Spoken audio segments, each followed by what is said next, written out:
আসসালামু আলাইকুম এভরিওয়ান। আজকে আমি আপনাদেরকে তৈরি করে দেখাবো রেস্টুরেন্ট স্টাইলের চিকেন চাপ। ঘরে থাকা খুবই সাধারণ কিছু উপকরণ দিয়ে খুব সহজেই এটা তৈরি করে নেওয়া যায়। একটা সময় চিকেন চাপ তৈরি করা হতো সলিড মুরগির মাংস দিয়ে, তবে আজকাল কিন্তু সব জায়গায় এইরকম আস্ত আস্ত মাংস দিয়ে এটা তৈরি করা হয়। তো চলুন দেখে নেওয়া যাক কিভাবে তৈরি করতে হয় এই মজাদার খাবারটা।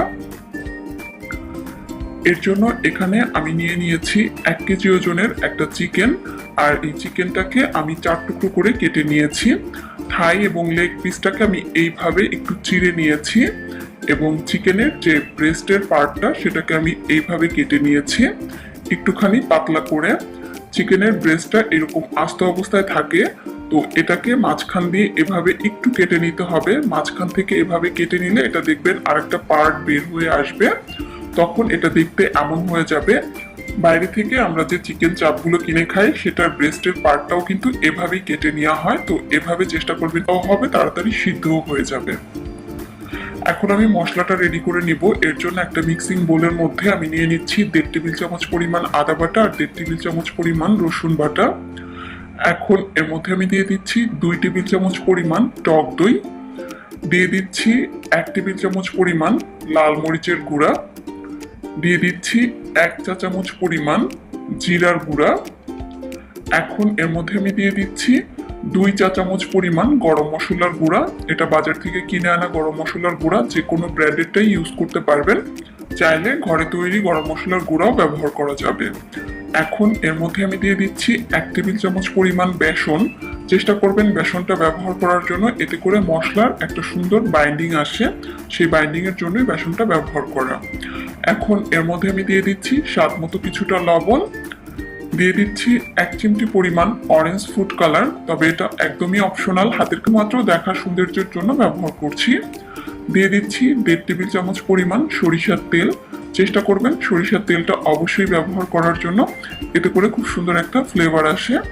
এবার এই সব কিছুকে একত্রে ভালোভাবে মিশিয়ে নিতে হবে।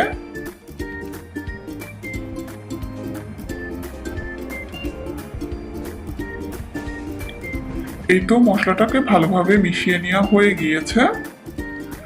এখন এই মশলার মধ্যে সে আগে থেকে কেটে ধুয়ে পরিষ্কার করে রাখা চিকেনের টুকরোগুলো দিয়ে দিচ্ছি। চিকেনের টুকরোগুলো দেওয়ার পরে এবার মশলার সাথে চিকেনের টুকরোগুলোকে খুব ভালোভাবে মেখে নিতে হবে।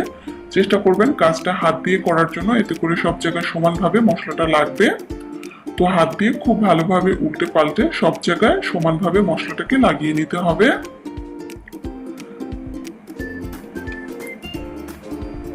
চিকেনের সাথে মশলাটাকে ভালোভাবে মেখে নেওয়ার পরে এবার এই চিকেনটাকে আমি 1 ঘন্টার জন্য ম্যারিনেট হতে দিব। তবে আপনাদের হাতে সময় থাকলে আরো বেশি সময় ধরেও রাখতে পারেন, আর হাতে যদি একেবারেই সময় না থাকে সেক্ষেত্রে আধা ঘন্টা ম্যারিনেট করে নিলেও হবে। তো ফিরে আসছি 1 ঘন্টা পরে।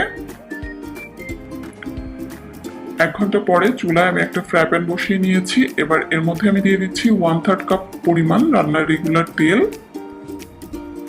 এখন ম্যারিনেট করা চিকেন নিয়ে নিচ্ছি। তেলটা হালকা গরম হয়ে যাওয়ার পরে চিকেনগুলো দিতে হবে, অতিরিক্ত গরম করে তেলে দিতে যাবেন না। চিকেনটা তেলে দেওয়ার পরে মিনিট খানিক ওয়েট করব। মিনিট খানিক পরে এই চিকেনের টুকরোগুলোকে একবার একটু উল্টে দিতে হবে, এতে করে চিকেনের শেপটা সুন্দর থাকবে। মিনিট খানেক পরে আমি চিকেনের টুকরোগুলো উল্টে দিচ্ছি এবং মিডিয়াম লো আছে উল্টে পাল্টে এই চিকেনগুলোকে দিতে হবে। আর এরই মাঝে আমার চিকেন চাপগুলো ভেজে নেওয়া হয়ে গিয়েছে।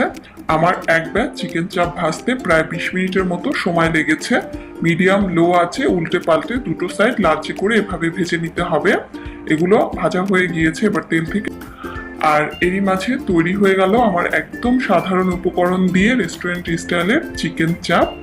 আমি আপনাদেরকে একটু ভেঙে দেখাচ্ছি, দেখেন এটা কতটা সফট হয়েছে এবং ভিতরটা কতটা জুসি হয়েছে। আশা করছি আপনাদের কাছে আমার আজকের এই চিকেন চাপের রেসিপিটা ভালো লেগেছে। ভালো লাগলে ভিডিওটাতে একটা লাইক দিবেন এবং চ্যানেলটি সাবস্ক্রাইব করে পাশেই থাকবেন।